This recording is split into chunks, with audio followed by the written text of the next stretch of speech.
Vivimos en una sociedad que ha cambiado mucho, no hay duda de eso. Uno sale a hacer un recorrido por la ciudad, no son iguales a como las percibíamos hasta hace algunos años atrás. Al parecer todo esto de la pandemia COVID golpeó fuertemente nuestra forma de relacionarnos como seres humanos y estaba estudiando la escritura y mientras leía el libro de Ageo pensaba justamente en lo que nos está pasando como sociedad, porque quizá el pueblo de Dios en ese tiempo experimentó una situación bastante perturbadora. Por eso quisiera llamarles su atención mediante algunos programas sobre este pequeño libro del Antiguo Testamento que conocemos como el de Ageo. Hay 4 mensajes en el libro de Ageo y espero cada programa tomar un mensaje porque considero que este libro es el libro de la solución de Dios para enfrentar los tiempos de crisis. Recuerden que el pueblo de Israel estuvo cautivo por 70 años en Babilonia, esclavizado, sin poder hacer nada, y de pronto Dios interviene y lo libera y lo trae nuevamente a su lugar para hacer ¿qué cosa? La obra de Dios. La obra de Dios. Y este es el secreto del libro de Ageo. Hoy nos remitiremos al primer capítulo. Son 15 versículos, pero quizá por razones de tiempo solo vamos a leer algunos nada más de forma preliminar. En el segundo año del rey Darío, en el mes sexto, en el primer día del mes, vino palabra de Jehová por medio del profeta Ageo a Zorobabel, hijo de Salatiel, gobernador de Judá, y a Josué, hijo de Josadac, sumo sacerdote, diciendo: Así ha hablado Jehová de los ejércitos, diciendo: Este pueblo dice, no ha llegado aún el tiempo de que la casa de Jehová sea reedificada. Entonces vino palabra de Jehová por medio del profeta Ageo, diciendo: Es para vosotros tiempo, para vosotros, de habitar en vuestras casas artesonadas, y esta casa está desierta. Pues así ha dicho Jehová de los ejércitos: meditad bien sobre vuestros caminos. Como les decía, hoy corren tiempos de incertidumbre en diferentes ámbitos. Los presagios políticos y económicos para el próximo año no podrían ser más lapidarios. Ahora no solo el mundo pasa por un tiempo de incertidumbre, también la iglesia está enfrentando su propio tiempo de incertidumbre. No es fácil mantener un foco claro en cuanto a la cosa ministerial. Llega un momento en que pareciera ser que uno ya no quiere más. Y creo que todo lo que hemos vivido como sociedad y aún estamos viviendo, esta amenaza tan grande que experimentamos producto de la pandemia, pareciera ser que Dios lo permitió para hablar prioritariamente a su iglesia, a su pueblo ante todo. Creo que nos era necesario ese tiempo de encerramiento para poder procesar debidamente nuestra fe, para poder madurar en cuanto a nuestra vida cristiana. Lo peor que podríamos hacer es alejarnos de Dios, soltarnos de la mano de Dios, perder nuestro propósito de fe en esta vida.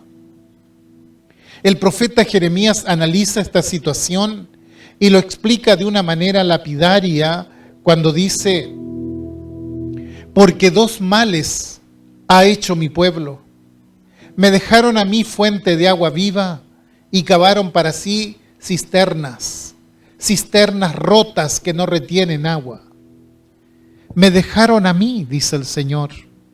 Qué terribles palabras viniendo de parte de Dios para su pueblo. Dios se había convertido solo en un nombre para el pueblo. Todo el mundo estaba preocupado de lo suyo propio y se había olvidado de la devoción. Todo era más importante que Dios y las demandas de Dios. La casa de Dios, el templo, había sido cerrada, habían abandonado la vida cúltica. Los sacrificios ya no eran importantes. El sacerdocio se había esparcido por el resto de la tierra y el pecado se había manifestado de una forma vergonzosa en medio de la nación de Israel. Entonces Dios tomó a aquel pueblo y lo llevó al cautiverio. El templo, que era símbolo de su presencia en medio del pueblo, fue quemado. Sus murallas fueron destruidas. La ciudad fue abandonada, una verdadera tragedia. El profeta Jeremías, en el libro de Lamentaciones, capítulo 1, describe a la ciudad como una viuda desolada cuando dice: ¿cómo ha quedado sola la ciudad populosa? La grande entre las naciones se ha vuelto como viuda. La señora de provincias ha sido hecha tributaria. Amargamente llora en la noche y sus lágrimas están en sus mejillas. No tiene quien la consuele de todos sus amantes. Todos sus amigos le faltaron y se le volvieron enemigos. Salomón, cuando dedicó el templo de Jerusalén, allí en el relato segundo de Crónicas, capítulo 6, dice: Señor, si alguno pecare contra su prójimo y viniere a jurar ante tu altar en esta casa, tú oirás desde los cielos. Si tu pueblo Israel fuere derrotado delante del enemigo por haber prevaricado contra ti y se convirtiere y confesare tu nombre y rogare delante de ti en esta casa, tú oirás desde los cielos y perdonarás el pecado de tu pueblo. Si los cielos se cerraren y no hubiere lluvias por haber pecado contra ti, si oraren a ti hacia este lugar y confesaren tu nombre, tú los oirás en los cielos y perdonarás el pecado de tus siervos y de tu pueblo Israel. Si hubiere hambre en la tierra, o si hubiere pestilencia, si hubiere tizoncillo o añublo, langosta o pulgón, cualquiera plaga o enfermedad que sea, si extendiere sus manos hacia esta casa, tú oirás desde los cielos, desde el lugar de tu morada, y perdonarás y darás a cada uno conforme a sus caminos. Acabo de hacer un resumen de esto, pero es suficiente para darnos cuenta de la importancia que tenía el templo para Israel, la casa de Dios.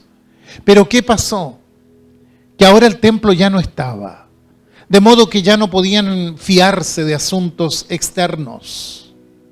¿Volverán al camino nuevamente? ¿Será su disciplina para reaccionar sobre sus prioridades? Muchas veces Dios, por amor, permite la disciplina, pero es lamentable que ni aún así reaccionemos tantas veces. A pesar de todo, Dios actúa. No se olvida de su pueblo. Y de pronto, mientras estaban cautivos, viene el decreto del rey Ciro, donde el rey permite volver a los que así lo desean nuevamente a Jerusalén, y además establece un decreto para que el templo sea reconstruido. Por supuesto, los que retornan venían contentos, 50,000 personas aproximadamente, aunque el pueblo era mucho mayor en número. Pasamos 17 meses sin poder congregarnos. Muchas veces entré al lugar de culto solo y mi corazón se conmovía al recordar tantos cultos allí celebrados. Muchas veces me pregunté, ¿cómo será cuando podamos regresar? ¿Volveremos con más fervor o todo seguirá igual? No era fácil. Hubo ocasiones en que junto a mi esposa y a mis hijos hacíamos culto en ese lugar, pero siempre había un nudo en la garganta. Entendimos que ese tiempo Dios lo permitió para estrechar relaciones con Él, para levantar el altar de adoración desde nuestros corazones, reedificar su casa, pero su casa espiritual, que somos nosotros mismos. El libro de Esdras presenta primeramente a aquellos que retornaron del cautiverio. Vienen y se asientan en su territorio y seguidamente reparan el altar para comenzar a ofrecer sacrificios. Luego inician la reconstrucción del templo, para lo cual traen la madera. Es cierto que el templo se debe construir con piedra, pero la madera era vital para las estructuras finas y las puertas del templo. Al parecer, acopiaron los materiales de construcción, pero de pronto los enemigos vienen y los amenazan, conminándolos a detener la construcción. Y los judíos sienten cierto temor frente a esto, y en efecto abandonan la reconstrucción del templo y se dedican a la tarea de construir sus propias casas. ¿Qué pasó?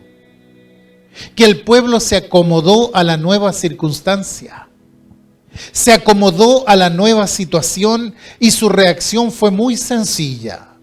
No es todavía tiempo para la casa de Dios, pero sí era tiempo para sus propias casas.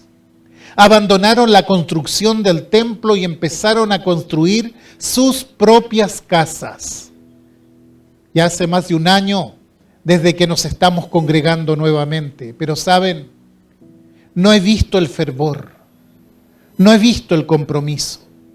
Siento que nos hemos acomodado tanto a la nueva circunstancia que ya el culto y la devoción a Dios simplemente no es nuestra primera prioridad, como en el caso de Israel. Aquel tiempo de incertidumbre, tiempo de buscar el propio beneplácito sin considerar la voz de Dios. Dios en su misericordia envía un profeta, su nombre Ageo. ¿Por qué? Porque seguirá insistiendo sobre la importancia de que el pueblo escuche su voz. Entonces manda a este profeta con 4 mensajes, como les decía anteriormente. Y el primero es el que veremos en esta oportunidad.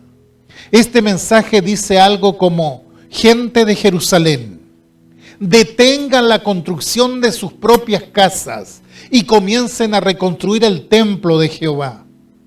Y fíjense que el tono no es de reprensión, sino que es en un tono de aliento. Notemos, por ejemplo, el verso 13, allí en el capítulo 1, que dice: entonces Ageo, enviado de Jehová, habló por mandato de Jehová al pueblo diciendo: yo estoy con vosotros, dice Jehová. Están padeciendo miserias, pero cuando se vuelvan a mí, incondicionalmente yo actuaré y los bendeciré. Y saben, yo creo que este mensaje es para cada uno de nosotros en este tiempo también. Y vamos a ver por qué. Creo que Dios quiere tratar con nuestros corazones. Que el Dios de la Biblia es un Dios que dialoga con la intimidad del ser humano. Estaban oprimidos y desorientados. Dios los había dejado sin opciones. ¿Sabe para qué? Para que atiendan a su voz, en el buen sentido. Dios los acorrala, y permítanme utilizar esa palabra. Dios acorrala a su pueblo con pruebas para que calle de una vez por todas y escuche su voz. Porque nunca sabremos la necesidad que tenemos de Dios hasta que Dios sea todo cuanto tenemos. Yo no sé si me explico. Permítanme repetirlo. Nunca sabremos la necesidad de Dios hasta que Dios sea todo lo que tenemos. Y esta es la gran necesidad que tenemos como pueblo de Dios. Aprender a escuchar a Dios y a volvernos a Él sin condiciones. Esta es la demanda de Dios. Primero vimos la situación, ahora vemos la demanda. Aquí en el capítulo 1 de Ageo, Dios habla a un pueblo rebelde, a un pueblo extraño, raro. Vamos al verso 1, dice: en el año segundo del rey Darío, en el mes sexto, en el primer día del mes, vino palabra de Jehová por medio del profeta Ageo a Zorobabel, hijo de Salatiel, gobernador de Judá, y a Josué, hijo de Josadac, sumo sacerdote, diciendo: ¿a quién habló Dios en primer lugar? Fíjense qué interesante. Dios habló a los líderes de esa nación.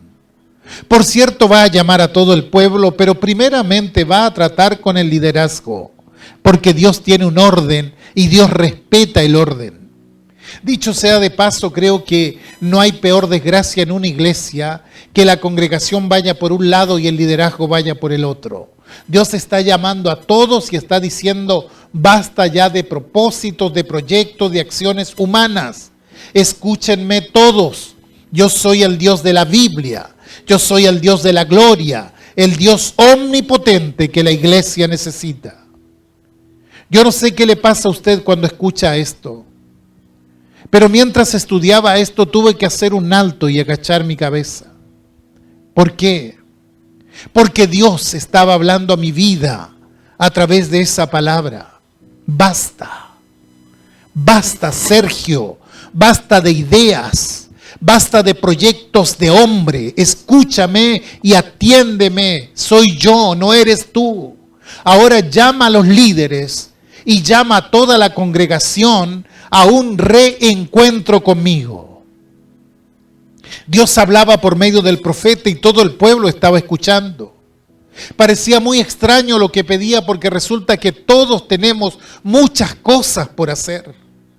Resulta que todos tenemos planes y tenemos proyectos. No puede ser que Dios venga y nos diga que paremos todo ahora. Pero sigamos al verso 2. Así ha hablado Jehová de los ejércitos diciendo: este pueblo dice, no ha llegado aún el tiempo de que la casa de Jehová sea reedificada. Claro, es lo que dicen ustedes. Pero yo tengo otro mensaje. Dios llama a la reflexión en dos ocasiones. Verso 4. Es para vosotros tiempo, para vosotros de habitar en vuestras casas artesonadas, y esta casa está desierta. Pues así ha dicho Jehová de los ejércitos: meditad bien sobre vuestros caminos. Me pregunto, ¿por qué la obra de Dios no crece? Me pregunto, ¿por qué se estanca tantas veces? Porque muchas veces caemos en nuestra propia lógica humana y comenzamos a hacer nuestros propios planes a partir de allí. ¿Qué vamos a hacer con esto o aquello? Y Dios dice: la solución no está en ustedes, la solución la tengo yo. Sin embargo, por no escuchar a Dios y seguir sus propios pensamientos, sufrieron tristes consecuencias. Mire lo que dice el verso 6. Sembráis mucho y recogéis poco. Coméis y no os saciáis. Bebéis y no quedáis satisfechos. Os vestís y no os calentáis. Y el que trabaja a jornal recibe su jornal en saco roto. Fíjense en esto: el que trabaja recibe su pago en bolsillo roto. ¿Saben lo que pasa cuando una moneda se va por la rotura del bolsillo? Es un problema. En cierta ocasión me puse una chaqueta que no usaba por mucho tiempo y tenía un descosido en el bolsillo. Y yo sentía que había una moneda allí, pero no sabía cómo llegar a ella. Claro, estaba en el forro. No fue nada fácil sacarla de allí. Bueno, muchas veces las bendiciones las recibimos en el bolsillo roto, porque en vez de ocuparnos de cumplir su voluntad, estamos ocupados en nuestros propios proyectos, y todo lo que recibimos simplemente se nos convierte en agua. Es para vosotros tiempo de habitar en vuestras casas artesonadas, y esta casa está desierta. Me llama la atención esta expresión, casas artesonadas. ¿Sabe lo que es eso? Bueno, los grandes palacios y las casas de lujo, sus techos eran forrados con madera fina. Eso era artesonar las casas. Y yo me preguntaba, ¿De dónde habrán sacado ellos la madera para artesonar sus casas? Y sabe, con toda probabilidad, como el templo no se construía y no necesitaba la madera, entre comillas, para que no se estropee, entonces se llevaban la madera del templo y de eso construían sus propias casas. ¿Qué le parece a usted? Con la madera del templo construían sus propias casas artesonadas. Bueno, quizá alguien no esté conforme con mi alegoría, pero creo que cada uno de nosotros tenemos un artesonado que es nuestra ilusión personal. Uno observa, examina y anota algunas cosas, y honestamente he visto casas artesonadas. Muchas cosas que se dicen y se hacen en nombre de Dios, pero que nada tienen que ver con la voluntad de Dios. He oído verdaderas arengas desde los púlpitos, muchos mensajes motivadores en pro del bienestar personal, pero quitándole la gloria a Dios. He oído muchos buenos deseos, pero poca palabra basada en la Escritura. Pero usted y yo sabemos que la iglesia nada tiene que ver con la ingeniería o con la técnica humana. La iglesia es una obra divina. Cristo dijo, edificaré mi iglesia. Edificaré mi iglesia. Pero muchos no lo ven así. Incluso hay ministros que tienen una idea equivocada de qué es la iglesia y la miden con medidas humanas y corruptibles. He escuchado sermones y he leído temas sobre el denominado iglecrecimiento. Y yo pensaba que ese tecnicismo ya había quedado atrás, de lado. Pero me he dado cuenta que no es así. Y el iglecrecimiento no es otra cosa que aplicar tips o consejos humanos según para que la iglesia crezca. ¿En qué sentido? En el sentido numérico. Después de todo, la moralidad y la vida de santidad no es tan relevante mientras se sume gente y se sumen recursos. Doctrinas de hombre basada en el bienestar del propio hombre, mostrando a un Dios utilitario que nada tiene que ver ni con la Biblia ni con la verdadera práctica cristiana. Hay demasiada gente dentro de las iglesias que tiene muy poco interés por la obra de Dios. Ellos oran y manifiestan apariencia de piedad, pero lo hacen solo en búsqueda de su bien personal. Usted le escucha orar y sus oraciones son egoístas. No les interesa lo que Dios ha dicho. Es decir, para ellos lo importante es artesonar sus propias casas mediante principios de reverencia aparente. Pablo a Timoteo dice que en los postreros tiempos habrá muchos que tendrán apariencia de piedad, pero negarán la eficacia de ella. Pero no es así como funciona la cosa. Dios no puede ser burlado. Dios no puede ser engañado. El sistema de construir las propias casas antes que la casa de Dios fracasó. Mire lo que dice el verso 9. Buscáis mucho y halláis poco. Encerráis en casa y yo lo disiparé en un soplo. En otras palabras, aún eso que estáis almacenando, yo lo voy a esparcir. ¿Por qué? Porque mi casa está desierta y cada uno de vosotros corre a su propia casa, dice el Señor. Yo solo espero que Dios hable a los corazones este día. El llamado de Dios es impactante en este capítulo. Me ha hecho reflexionar muchísimo.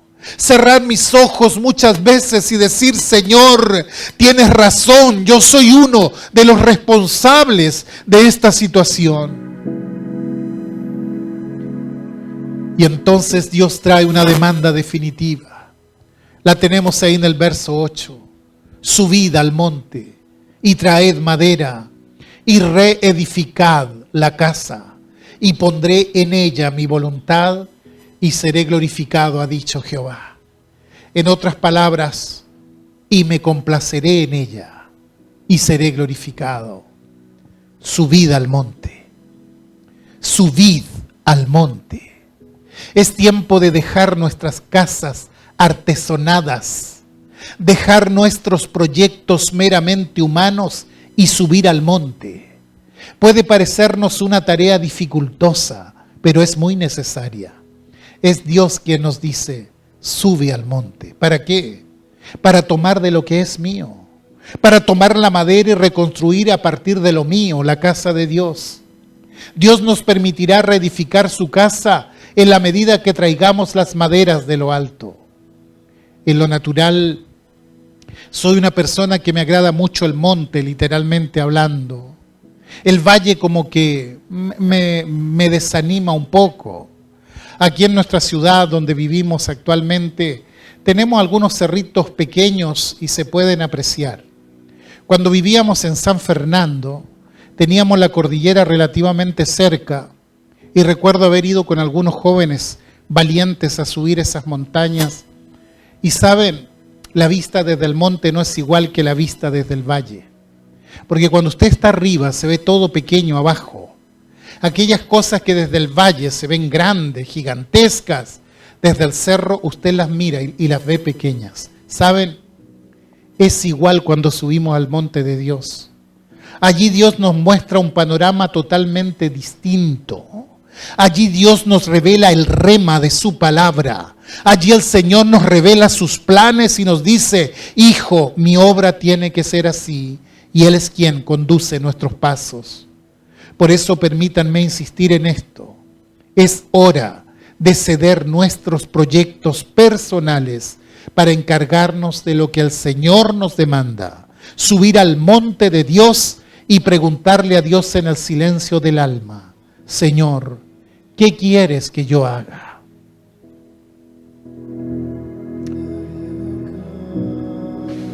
Como les decía, solo espero que Dios nos hable. Yo no sé cuántos estarán siendo alcanzados por esta palabra en esta hora, pero es necesario tener determinación en la vida cristiana y decir, voy a subir. Venceré la indiferencia y buscaré tiempo y lugar para estar a solas con Dios cada día. Y de esto quiero hablar para finalizar, precisamente de la determinación. El pueblo tomó una determinación aquel tiempo. Miren lo que dice el verso 12. Y oyó Zorobabel, hijo de Salatiel, y Josué, hijo de Josadac, sumo sacerdote, y todo el resto del pueblo, la voz de Jehová su Dios, y las palabras del profeta Ageo, como le había enviado Jehová su Dios, y temió el pueblo delante de Jehová.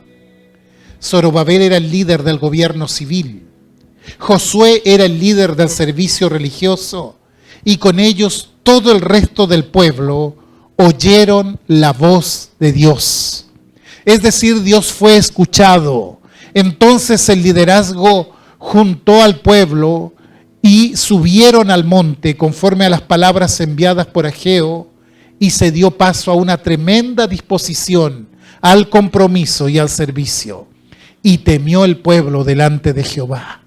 Observen cuán importante es esto.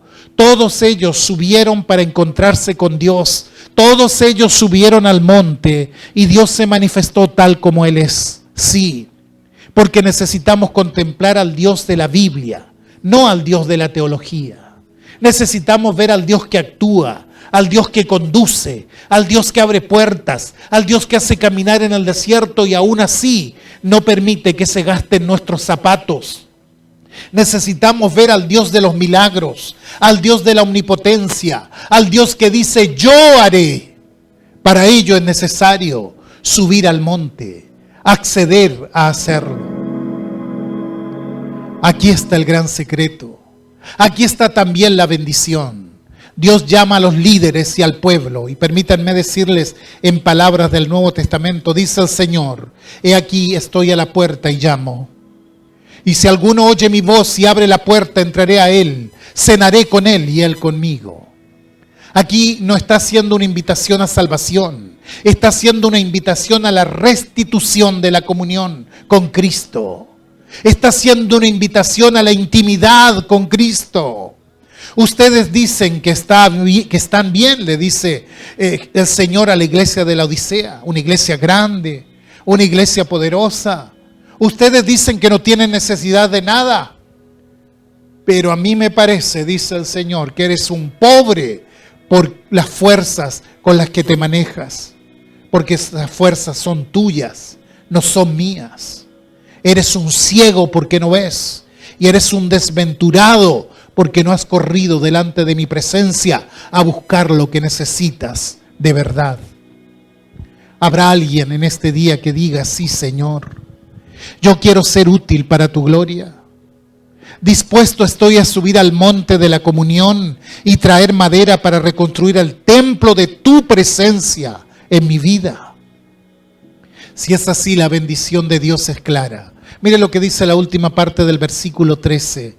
Dice, yo estoy con vosotros, dice Jehová. Yo estoy con vosotros. Es lo mismo que promete Jesús en el Nuevo Testamento. He aquí, yo estoy con vosotros todos los días hasta el fin del mundo. Aquel pueblo en tiempo de Ageo reaccionó. Dice el versículo 14, y despertó Jehová el espíritu de Zorobabel, hijo de Salatiel, gobernador de Judá. Y despertó el espíritu de Josué, hijo de Josadac, sumo sacerdote, y el espíritu de todo el resto del pueblo. Y vinieron y trabajaron en la casa de los ejércitos, su Dios, de Jehová de los ejércitos, su Dios. Una mala siembra siempre origina una mala cosecha. Dios quiere bendecir tu obra y la mía, su obra a través de nosotros. Dios no bendice tu palabra, Dios bendice la suya, su palabra. Dios no bendice un mensaje que yo pueda dar aun cuando sea con la mayor elocuencia, dicción y técnica. Si es mi mensaje, eso no lo bendice. Por eso utilizo la Biblia para predicar. Yo no puedo usar la Biblia como un pretexto. Lo que Dios quiere es que mi idea surja de lo que está, de que el mensaje, surja de lo que está escrito en la Biblia. No que mis ideas sean primero, sino que su palabra tome primacía en lo que yo digo. Y creo que Dios, estimados, está llamando a su pueblo a una nueva etapa. Creo que Dios nos ha llamado para ser iglesia, para vivir de acuerdo a lo que Él está proponiendo, está guiando, ¿verdad? Porque el Señor no se ha desligado de su iglesia. Él está con su iglesia. Él camina con su iglesia. Pero tenemos que depender de Él. Tenemos que saber caminar con Él, vivir en intimidad con Él. Yo no creo que Dios nos haya llamado para ser la iglesia más grande de la ciudad. Creo que Dios nos ha llamado para ser la iglesia más consagrada y más victoriosa. Una iglesia donde Él esté presente, donde Él ocupe el lugar primordial. Y ciertamente, este es el verdadero secreto de la victoria espiritual. Escuche lo que dice Romanos, capítulo 8, versos 31 y 32, y ya con esto termino. Dice, ¿qué pues diremos a esto? Si Dios es por nosotros, ¿quién contra nosotros? El que no escatimó a su propio Hijo, sino que lo entregó por todos nosotros, ¿cómo no nos dará también con Él todas las cosas? Oro y aún lloro por ver una iglesia victoriosa. Y Dios me dice, deja lo tuyo ya y toma de lo mío. Reconstruye mi casa, no la tuya. Y yo seré glorificado, dice el Señor. Leí sobre una organización de formación bíblica de los principios del siglo, y allí se eligió a un nuevo presidente para esa organización. Cierto día, este nuevo presidente reunió a los ejecutivos, a los profesores para una reunión de claustro para saber qué es lo que se iba a hacer. Y entonces comenzó una gran discusión al respecto. Sugiero esto, hagamos esto, enfaticemos esto. El nuevo presidente acalla a la asamblea y le dice, miren, vamos a irnos a casa y allí más tranquilos anoten en un papel qué debemos hacer. Lo revisaremos en la siguiente reunión. Vinieron a la siguiente reunión, el secretario tomó los papelitos y el del presidente estaba debajo de todos. Y comenzó a leer. Habían propuestas como intensificar la oración, estudiar más la Biblia, aprender idiomas bíblicos, contextualización de la Biblia, y cada uno tenía su propio proyecto. Y no es malo eso. Y de pronto el presidente saca su hoja, un papel que estaba por debajo, y lo único que tenía escrito era la palabra Dios. Dios. Y todos quedaron sorprendidos. ¿Cómo Dios? El presidente dijo: lo que esta institución necesita es a Dios, el control de Dios para gloria de su nombre. Y yo quisiera pedirles, estimados, en este día, mediante una breve pero significativa reflexión personal, ¿cuántos estarán dispuestos hoy a decirle al Señor: solo tú, Señor, nada más que tú? E ir a su presencia con un corazón quebrantado y decirle: declino a mis intereses, cuelgo en una percha mis glorias y mis propósitos, queda todo sujeto a los tuyos. Déjame, oh Dios, oír tu voz. Déjame ver tu gloria en medio de este pueblo y en medio de este tiempo. Que el Señor nos haya hablado en esta tarde.